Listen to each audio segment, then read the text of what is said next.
আপনি জানেন কি, একজন অপমানিত ব্যক্তি, তার সাথে কিছু কথোপকথন, আর তার সাথে একটি মানুষের জেদ, আর এই তিনটে যোগসূত্রে গড়ে উঠেছিল বিশ্বের বৃহত্তম সুপারকার ব্র্যান্ড ল্যাম্বরগিনি।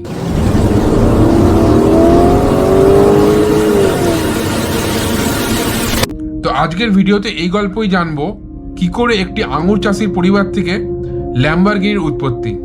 বিশ্বের দুটি বড় সুপারকার ব্র্যান্ড ফেরারি আর ল্যাম্বরগিনি, আর এই দুই নাম শুনলেই চোখের সামনে ভেসে ওঠে গতি, বিলাসিতা আর অহংকার।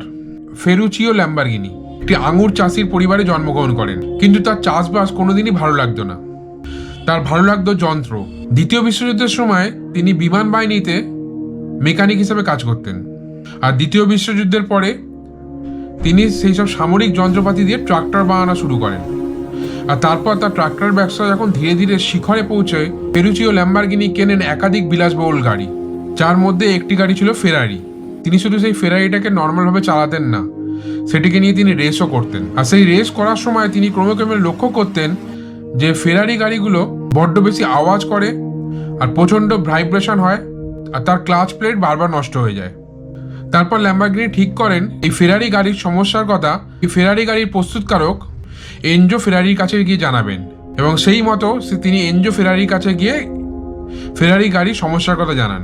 আর এনজো ফেরারি তার কথায় প্রচণ্ড রেগে গিয়ে বলেন, একজন ট্রাক্টর ব্যবসায়ী যে কিনা ট্রাক্টর বানায়, সে এসছে ফেরারি গাড়ির দোষ ধরতে।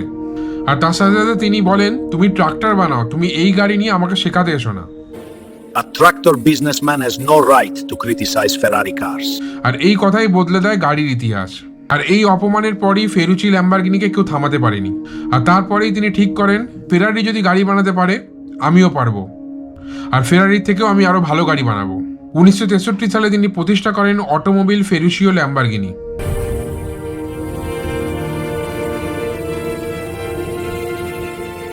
এবং ইটালির সান্টাগাটা বলগনেসে তিনি একটি আধুনিক ফ্যাক্টরি তৈরি করেন, আর সেই কোম্পানিতে তিনি গাড়ি তৈরি করার জন্য সেরা মেকানিকদের হায়ার করেন।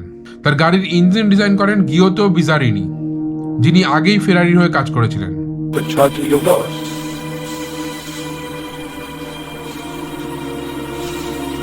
আর গাড়ির বাকি অংশের জন্য ছিলেন জিয়াম্পাও ডালারা ও জিয়াম্পাও স্ট্যানজানি। আর তার ফলস্বরূপ সেই ফ্যাক্টরি থেকে বেরিয়ে আসে ল্যাম্বরগিনি 350 জিটিবি।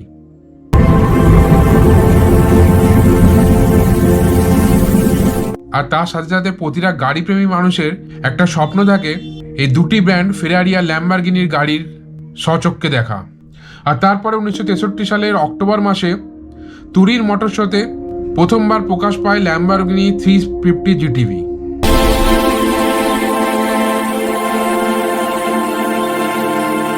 আর তার এক বছরের মধ্যেই ল্যাম্বরগিনি 13টি গাড়ি বিক্রি হয়ে যায়। তার সাথে সাথে ফেরারির প্রকৃত প্রতিদ্বন্দ্বী জন্ম নেয়। তো একটা অপমান, একটা অহংকার আর একটা জেদ, এই তিনটে থেকেই জন্ম দিয়েছে ল্যাম্বরগিনি। ফেরারি বনাম ল্যাম্বরগিনি এ শুধু গাড়ির লড়াই নয়, এটা অহংকার বনাম আত্মসম্মানের যুদ্ধ। তো আজকের ভিডিওটা এখানেই শেষ করছি। ভালো লাগলে অবশ্যই লাইক, শেয়ার আর একটা সাবস্ক্রাইব করে দেবেন। আরও ভালো ভালো ভিডিও নিয়ে আমি আবার খুব তাড়াতাড়ি ফিরে আসবো। চলুন আজকের মতন টাটা, বাই বাই, আর সবাই ভালো থাকবেন।